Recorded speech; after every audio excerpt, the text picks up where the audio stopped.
Bismillah, Assalamualaikum warahmatullahi wabarakatuh. Waalaikumsalam warahmatullahi wabarakatuh. Alhamdulillah, wassalatu wassalamu ala rasulillah wa ala alihi wa sahbihi ajma'in. Ahlan wa sahlan di podcast kami. Perkenalkan, anak Aisyah. Seperti yang sudah ada di judul, kali ini kita akan sedikit berbincang dan berbagi pengalaman menuntut ilmu di negeri Dua Nil.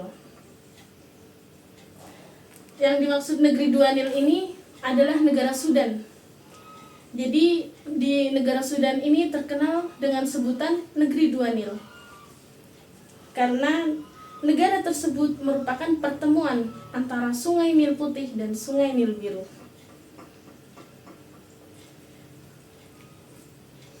Langsung saja, tentunya Ana tidak sendirian, karena Ana ditemani oleh suami Ana, yang alhamdulillah beliau ini merupakan alumni dari International University of Africa. Beliau lulusan S1 dengan jurusan Syariah wal Qanun, dan saat ini beliau sedang mengajar di salah satu pesantren. Silahkan Kak, perkenalkan diri antum. Baik, nama saya Eri Setiawan. Saya alumni International University of Africa tahun 2021. Oh ya, baik. Mungkin langsung ke pertanyaan yang ingin Ana sampaikan ya Kak ya. Baik. Pertanyaan pertama nih, alasan mengapa Kakak memilih untuk kuliah di Sudan? Baik, alhamdulillah wassalatu wassalamu ala rasulillah.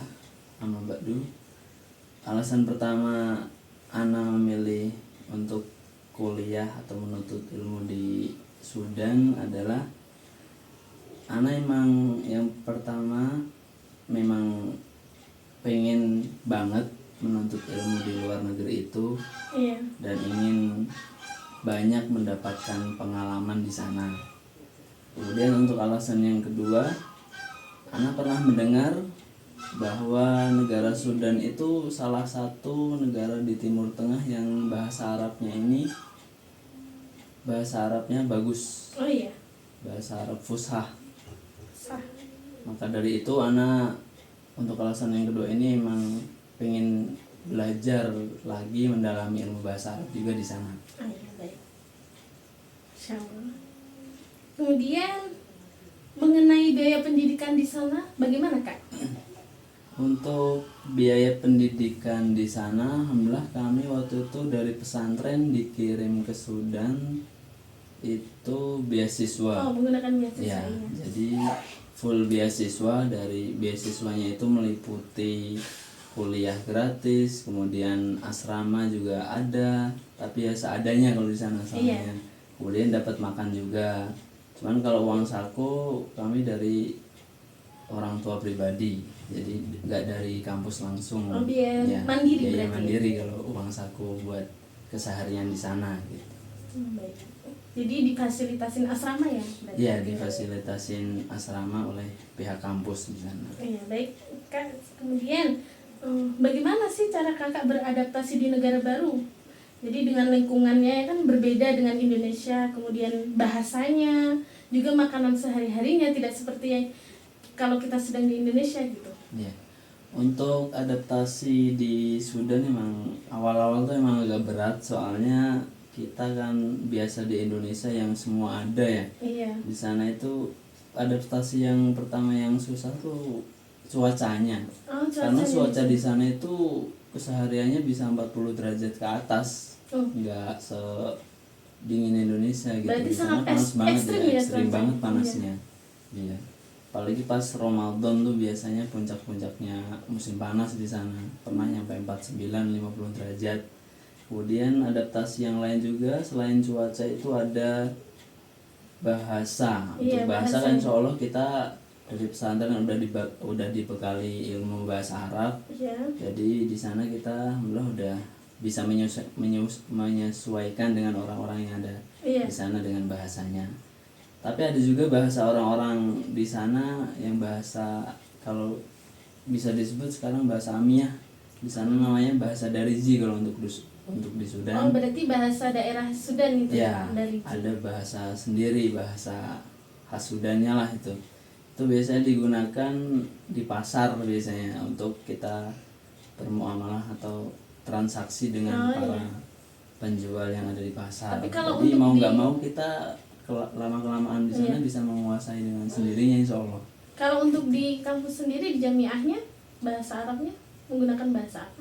Kalau untuk di kampusnya sendiri sebenarnya kebanyakan itu pakai bahasa Arab resmi, jadi bahasa Arab Fushah gitu. Oh, Fushah. Ya.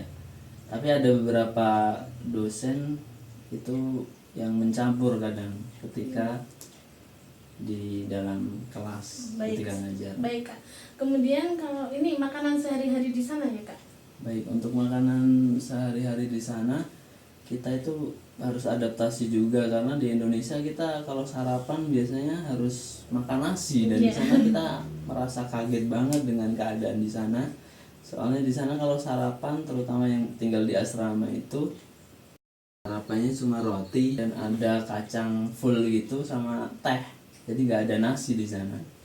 Jadi kita merasa kaget banget soalnya kan di Indonesia kita kalau makan kalau nggak ada nasi kan nggak puas. Iya. Di sana kan cuma Mungkin kurang roti, kenyang ya gitu. kurang kenyang juga. Kalau udah jam 9 jam 10 tuh udah ngerasa lapar banget biasanya soalnya nggak biasa. Tapi lama-lama alhamdulillah setelah beberapa bulan di sana alhamdulillah terbiasa juga akhirnya. Iya. Gitu. Kemudian sistem pendidikan di sana bagaimana, Kak? Untuk sistem pendidikan di sana itu kuliah seperti biasa kita masuk tuh jam 7 masuk Baik. jam 7 kemudian tapi untuk jadwalnya itu biasanya berbeda-beda sih. Ada yang masuk kuliah di pagi sampai siang, ada yang dari siang sampai sore. Jadi tergantung fakultasnya gitu kalau Iya. untuk kuliah. Dan sistem belajarnya di sana itu kalau pagi sampai sore ataupun sampai siang itu kuliah di kelas belajar dengan para dosen, kemudian kalau sorenya itu kegiatan kita dibebasin sama kampus. Oh iya. Bisa kita datang ke para masyayikh yang ada di sana untuk kita Mulazamah. menggali ilmu lagi, untuk mengkaji kitab, model-model mulazamah gitu. Iya. Ya. Itu sih mungkin. Jadi kalau untuk keseharian di asrama itu bagaimana, Kak? Kan campur baur dengan orang-orang dari penjuru dunia istilahnya ya. Karena kan nggak semuanya orang Sudan asli di sana. Iya. Untuk pergaulan di sana dengan orang-orang Afrika emang kita harus banyak sabarnya soalnya kan kita emang beda karakter dengan Iya. orang-orang yang ada di Afrika dan harus pinter-pinter milih temen juga di sana. Soalnya ada beberapa orang-orang Afrika nih emang orangnya agak keras kepala gitu. Oh iya. Iya. Contohnya nih. Contohnya ada beberapa kejadian tuh mereka jadi setiap antri ngambil makan tuh mereka nggak bisa antri, nggak bisa Nggak tertib bisa sabar, gitu, kan? ya Oh, nggak bisa iya. sabar. Jadi ya harus kita yang ngalah lah. Kalau nggak biasanya mereka malah pukul-pukulan atau rebutan apa gitu. Untuk sesuap nasi untuk sarapan aja berjuang ya. Iya harus berjuang di sana buat mendapatkan makan pagi atau siang. Jadi kalau untuk pengalaman paling menyenangkan, Kak, ketika tinggal di sana gimana, Kak? Kalau pengalaman yang paling menyenangkan ketika selama anak kuliah di sana itu ketika momen Ramadan. Jadi Ramadan di Sudan dan di Indonesia itu sangat berbeda. Iya. Jadi lebih ramai di Sudan sebenarnya kalau momen Ramadan. Jadi mereka tuh biasanya kita mahasiswa Indonesia tuh seringnya kita bukanya nggak di dalam jamiah, Oh, di nggak di dalam jamiah. universitas ya. Lebih sering kita itu keluar universitas kemudian nyari di rumah-rumah warga Oh, atau masyarakat di situ karena di situ lebih ramai dan lebih banyak makanan biasanya. oh gitu. Dan mereka itu di momen Ramadan itu masya Allah mereka masyarakat di sana itu lebih sering mereka menyiapkan makanan kemudian manggil orang-orang berlomba-lomba manggil orang buat makan iftar di rumah dia. Oh, Masya Allah. Ya, sampai ada bis yang jalan itu sampai ada yang di stopin Oh, buat iya. mampir ke rumah dia gitu buat itu buat buka puasa bersama sampai segitunya. Jadi seru lah momen Ramadan di sana itu.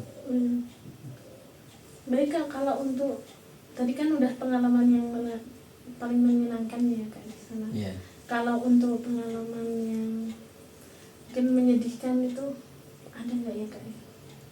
Ada sih pengalaman Ana selama kuliah di Sudan itu, pengalaman yang paling menyedihkan ketika berada di sana itu adalah ketika saat Ana kehilangan Abiana, dan ketika itu posisi Ana jauh dan nggak bisa pulang juga, nggak bisa menghibur keluarga.